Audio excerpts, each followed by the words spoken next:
3 figures waited behind a simple table, their attention on a single chair bathed in light.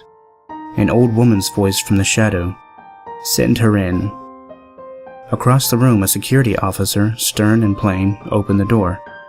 The outline of a young woman appeared at the door.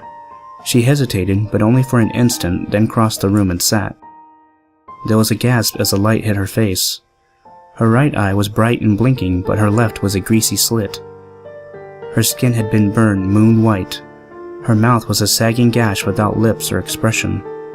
Her military beret was pulled snug over a scarred and hairless scalp. The old voice. "Your name is Colleen." Colleen nodded.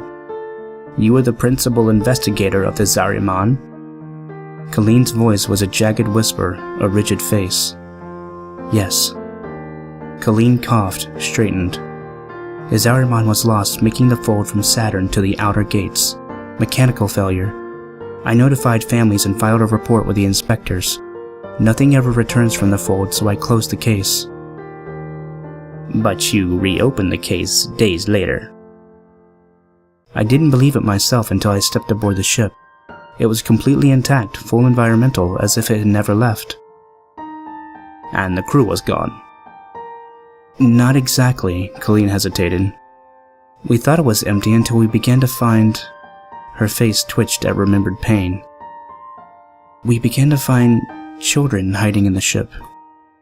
"And that is when you violated procedure?" Colleen bowed her head, a tear welling in her sightless eye. "They were children. They were afraid. They needed comfort." "So you broke quarantine and this happened to you?" There was silence as Colleen touched her face.